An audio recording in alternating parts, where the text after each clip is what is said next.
Good morning friends, welcome back to our channel, welcome back to our new blog. আশা করছি তোমরা খুব ভালো আছো আর আমি রাজেশ জাস্ট ফাটাফাটি রয়েছি। আর আজকে সকালটা আমাদের শুরু হয়েছে অনেকটা তাড়াতাড়ি, প্রায় 5:30টায় আমরা উঠেছি। কারণ আজকে স্যার যেটা পড়ালেন সেটা হচ্ছে দুটো ভাগে পড়ানো হয়েছে। মানে সকালে উনি 2 ঘন্টা পড়ে গেলেন, 6টা থেকে 8:15 অবধি পড়ালেন, আর ওইদিকে রাত্রিবেলা আবার উনি 2 ঘন্টা পড়াবেন। এরকম ভাবে ভাগ করে নেওয়া হয়েছে, কারণ সামনে রয়েছে জামাই ষষ্ঠী আর আমাদের একটা একটু দেশের বাড়ি যাওয়ার প্ল্যান হচ্ছে, যার জন্য উনি এক্সট্রা পড়াগুলো পড়াচ্ছেন। উনি সবটা সামনেই তো পড়াটা পড়ান, যার জন্য অনেক অনেক ভোরবেলা আমাদের আজকে উঠে পড়তে হয়েছে, 5:30টায় উঠে পড়তে হয়েছে। আর জানো তো, সত্যি কথা বলতে সকাল সকাল উঠলে কাজ কিন্তু খুব সুন্দরভাবে গুছিয়ে রাখা যায়। আর আমি এই জানলার ধারে দাঁড়িয়ে দাঁড়িয়ে আজকে বাইরেটা দেখছিলাম, সবাই মর্নিং ওয়াক করে। আমি না রোজ সকালবেলা উঠে মর্নিং ওয়াকে বেরোবোই, কিন্তু আলটিমেটলি মর্নিং ওয়াক হয় না। আজকে দেখো 5:30টায় উঠে কিন্তু আমার হাতে যথেষ্ট সময় ছিল একটু মর্নিং ওয়াক করবার, কিন্তু সেটা কিন্তু আলটিমেটলি আমার হলো না। তো যাই হোক, যেটা কাজের কাজ হয়েছে সেটা হচ্ছে যে অনেকগুলো কাজ আমি গুছিয়ে ফেলতে পেরেছি। এখন 8:30 বাজে, এখন বানাতে যাবো ব্রেকফাস্ট। ব্রেকফাস্টের জন্য যা যা সবজি কাটা কুটি, আজকে একটু অন্যরকম, মানে যেহেতু তাড়াতাড়ি উঠলাম ভাবলাম যে গতানুগতিক ব্রেকফাস্ট ছেড়ে একটু অন্যরকম কিছু ব্রেকফাস্ট বানাই। তো সেই হিসাবে আজকে যেটা বানাবো হচ্ছে সিমাইয়ের উপমা। তার যাবতীয় সবজি আমার কাটা হয়ে গেছে, একদম কেটে কেটে রেডি। আর আজকে হবে হচ্ছে চিংড়ি মাছ সর্ষে পোস্ত দিয়ে ভাপা মতো করবো। তার জন্য আমি চিংড়ি মাছটাকে একটু হালকা করে ভেজে নিই, সেই ভাজাটা কমপ্লিট হয়ে গেছে। মানে সকালে উঠলে কিন্তু সিরিয়াসলি প্রচুর প্রচুর কাজ এগিয়ে যায়, এটা কিন্তু একদম কথা, মানে অনেক কাজ এগিয়ে গেছে। তাহলে কিচেনে চলো দেখি আমরা কি কি, মানে আমি কি কি সবজি কেটেছি সেটা একবার তোমাদের দেখো। এখানে আমি সব সবজিগুলো কেটে রেখেছি উপমাটা বানাবার জন্য।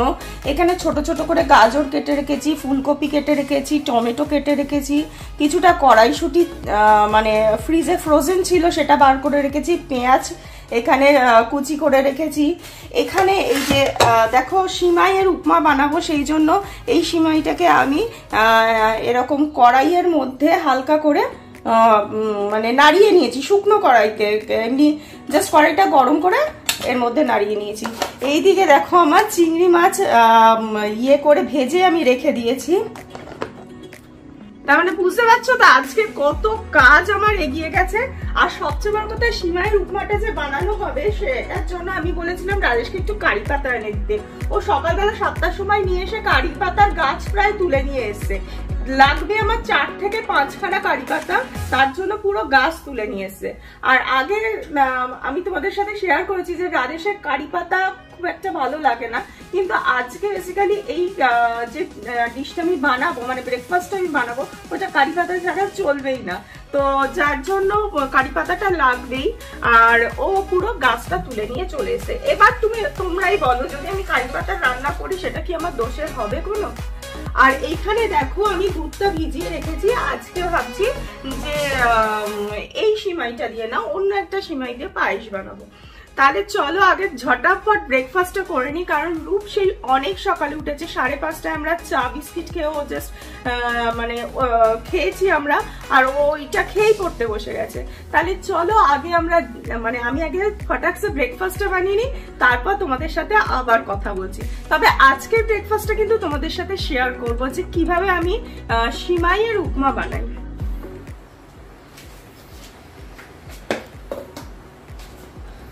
কড়াইতে দিয়ে দিচ্ছি হচ্ছে সাদা তেল।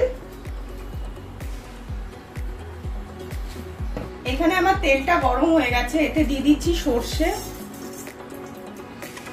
গোটা সর্ষে ফোড়ন দিলাম, আর দিয়ে দিচ্ছি একটু হিং,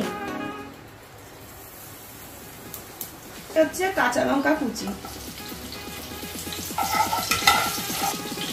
এরপর দিয়ে দিচ্ছি কারি পাতা। এবার এতে দিয়ে দিচ্ছি পেঁয়াজ কুচি,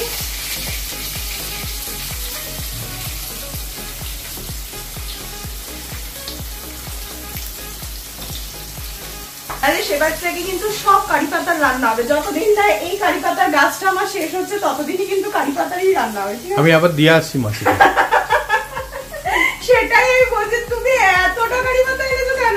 রাখলেও নষ্ট হয়ে যাবে। মিনিমাম ওইটুকুই দেয় ওরা। মাসিকে আবার ফেরত দিয়ে আসবে। এইটা ভালো।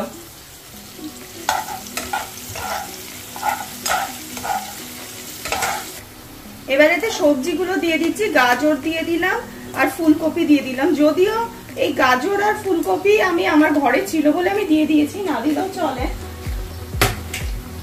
আসলে কি বলতো, এই সবজিগুলো এভাবে বানিয়ে দিলে তাও মানে বাচ্চাদের একটু যদি মুখরোচক করে বানিয়ে দেওয়া যায় তাহলেও তা ওদের মানে ঠিকঠাক করে খায় আর কি, এগুলো একটু খেয়ে নেবে।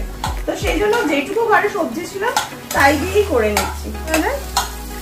ভেজিস বেশি দিলে কালারফুলও লাগে।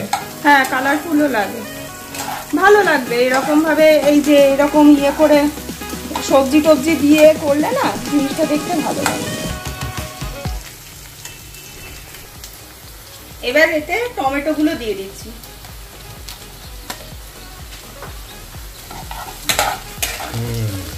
ভালো লাগছে না? কালারফুল হয়েছে, অলরেডি কালারফুল হয়ে গেছে। হ্যাঁ একদম। somewhat like Italian dishes. এটা ইটালিয়ান ডিশেস নয় মোটেই নয়, মানে ইটালিয়ান ডিশ এরকম মানে কালারফুল হয়। বানাচ্ছি হচ্ছে উপমা, আর পিছন থেকে বলে যাচ্ছে হচ্ছে এটা নাকি ইটালিয়ান ডিশের মতো দেখতে লাগছে। হ্যাঁ, কালারফুল হয়েছে। কালারফুল হয়েছে। আমি ভেজিটেবল চাইনিজ এগুলো সবই কালারফুল হয়। হ্যাঁ হ্যাঁ হ্যাঁ, কালারফুল হয়েছে। আর সবজিগুলো একটু বেশি দেওয়াতে আরো কালারফুল লাগে। তো ও যেরকম বলছে যে এটা নাকি ফেরত দিয়ে চলে আসবে, তো কিন্তু দেখো একটা কথা বলো, কারি পাতার রান্না কি খেতে খুব বাজে লাগে? আমার তো বাজে লাগে না। মানে তোমরা আমার সাথে সহমত যারা, তারা আমাকে কমেন্ট বক্সে কমেন্ট করে জানিও যে কারি পাতা, কিন্তু রাধেশের একটা বিতৃষ্ণা ধরে গেছে কারি পাতার উপর। মানে এটা একটা মানে বিরক্তকর ব্যাপার। আর আমি আরো ততাধিক কারি পাতা খেতে ভালোবাসি। ইনফ্যাক্ট জানো, আমার কারি পাতার একটা গাছ লাগাবার খুব ইচ্ছা আছে। লাগাবো আছে? কোথায়? দেওঘরে তো অনেক কিছুই গাছ আছে। তো যাই হোক, আমাদের মেইন ব্যাপারটা হয়েছে যে জামাই ষষ্ঠী আছে সামনে, মায়ের ওখানে একটু তো যাবই। কিভাবে কি অ্যারেঞ্জ করে যাওয়া যায় সেটাই, মানে মা বাবার কাছে যাওয়াটা অসুবিধা কিছু নয়, তাতেই বেরোতে পারি না। আর খুব শিগগিরই হয়তো আমরা একবার দেওঘর যাব। দেওঘর বলতে আমার দেশের বাড়ি, রাধেশের ছোট থেকে বড় হওয়া, মানে আমাদের মানে আমার শ্বশুর বাড়ি, শ্বশুর ভিটে বলতে এটা, সেটাই হচ্ছে আমাদের দেওঘরে। তো ওখানে যাওয়ারও ইচ্ছা আছে। এই সব মিলিয়ে না মানে ঘেটে গেছে বলেই স্যাররা এক্সট্রা ক্লাস দিচ্ছে বলে টাইমিং গুলো সব ওলট পালট হয়ে যাচ্ছে। আর আজকে আবার দেখো বাইরেটা দেখাচ্ছি, কি সুন্দর ওয়েদারটা হয়ে আছে। দেখো মনে হচ্ছে বোধহয় এই বৃষ্টি হবে, এই বৃষ্টি হবে, কিন্তু কেন যে বৃষ্টির কোনো মানে লক্ষণ নেই বোঝা যাচ্ছে না। এরপর দেখবে বৃষ্টি এমন হবে যেটাকে আর টলারেট করা যাবে না। সবই এক্সট্রিম যেন চলছে, সমস্ত কিছুই এক্সট্রিম চলছে। আর তারপর একের পর এক বাজে খবর, মানে সেটাও যেন আর নেওয়া যাচ্ছে না। এই লাস্ট 2 বছর বলো রাজেশ, কত নামি দামি লোকের প্রাণ চলে গেল। মানে কি থেকে কি যে হচ্ছে, কি যে ভবিষ্যৎ আমাদের, আমরা নিজেরাই সেটা ভেবে পাচ্ছি না বলো। মানে একদম একদম মানে সবটাই একেবারে আনসার্টেন হয়ে গেছে। মানে মনটা না একেবারে খারাপ হয়ে যায়। রোজ সকালবেলা উঠে মনে করি যে একদম বিন্দাস থাকবো, কিন্তু খবর খুলে যখন একের পর এক মানে নামি দামি, দেখো নামি দামি বলে শুধু নয়, মানে চলে যাওয়াটাই, কারোর চলে যাওয়ার নেওয়াটাই খুব চাপের হয়ে যায়। কি আর বলবো, আর কিছু তো করার নেই। মানে আমাদেরও কি কপালে কবে কি আছে না আছে, কিভাবে ভবিষ্যৎ চলবে সেটা দেখা যাবে। চলো বাকি রান্নাটা আবার শুরু করে দিই। এখানে আমি দিয়ে দিচ্ছি আদা রসুন পেস্ট,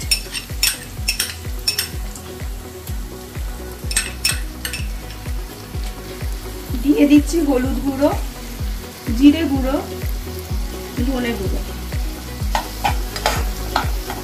এবার এতে কড়াইশুঁটি দিয়ে দিলাম,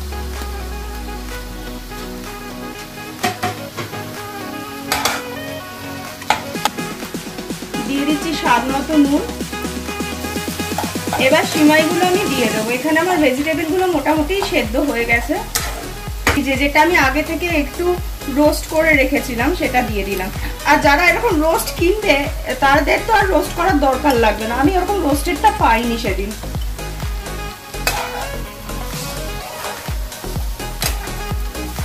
ভালোভাবে এরকমভাবে মিশিয়ে নিতে হবে সিমাইয়ের সাথে।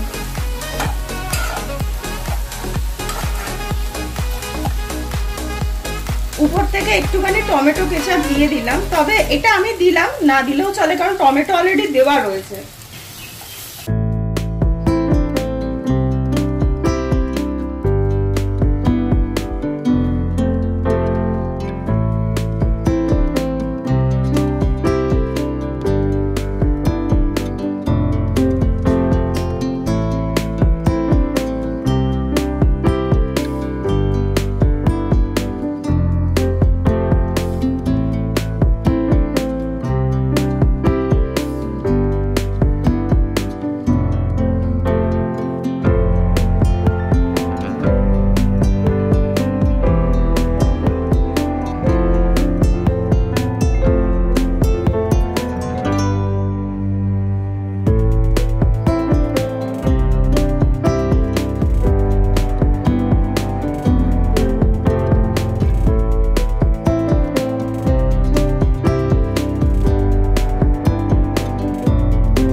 টিফিনে দেওয়ার জন্য আইডিয়াল। এই এবার স্কুল খুলে যাচ্ছে, এই তো হয়েই গেল বাবা শেষ। হ্যাঁ, স্কুল খোলার টাইমও চলে আসছে।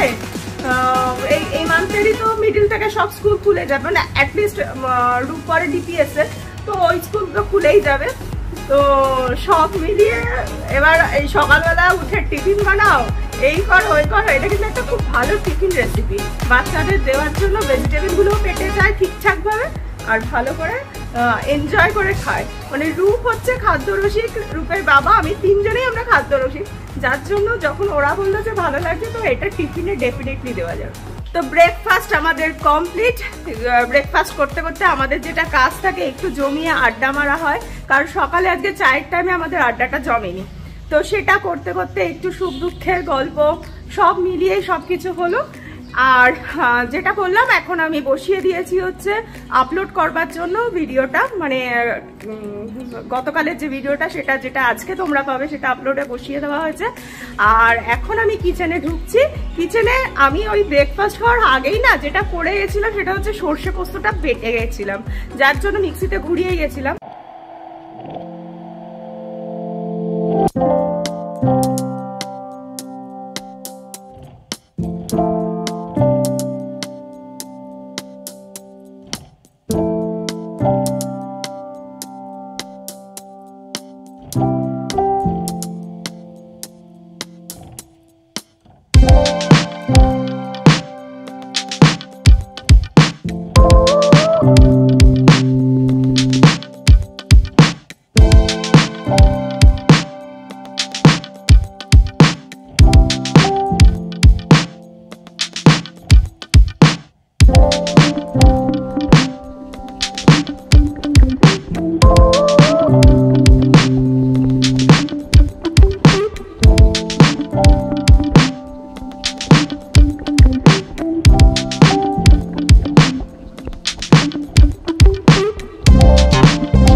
আমার পায়েস হয়ে গেছে, ওইদিকে চিংড়ি মাছ তো হয়ে গেল, আর রয়েছে কচুরলতি, সেটা ফ্রিজের মধ্যেই রয়েছে।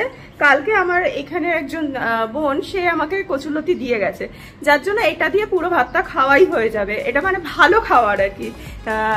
আর এখন বসবে ভাত। ভাতের ডিপার্টমেন্ট আজকে রাজেশকে ছেড়ে দিচ্ছি, কারণ আর পারছি না, অনেকটা সকালে উঠেছি। তবে দেখো সকাল সকাল উঠলাম বলে কিন্তু এটা ঠিক যে আমার কিন্তু এখন 10টা-15-এর মধ্যে অল ডান। একটা কথা তোমাদেরকে বলে রাখি, আমার ইনস্টাগ্রামের প্রোফাইলের লিঙ্কটা আমি ডেসক্রিপশন বক্সে দিয়ে দেব। তোমাদের যদি মনে হয় একবার তোমরা চেক করে নিতে পারো আমার ইনস্টাগ্রাম রিলসগুলো। তো এখনের জন্য টাটা, আবার দেখি কখন তোমাদের সাথে এসে আড্ডা মারতে পারি।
লাঞ্চ ফাঞ্চ সেরে একটু রেস্ট টেস্ট নিয়ে নিয়েছিলাম।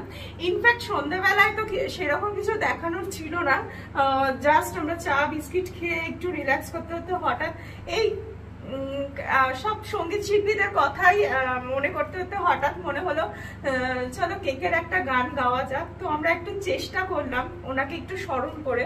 তো এই দিয়ে আজকের ব্লগটাকে শেষ করছি, কারণ এরপর রাত্রের ডিনার। কথা বলতে কি বলতো, মানে একের পর এক সঙ্গীত জগতে যেরকম পতন ঘটছে, তাতে কিন্তু সত্যি মনটা খুবই ভারাক্রান্ত হয়ে থাকে।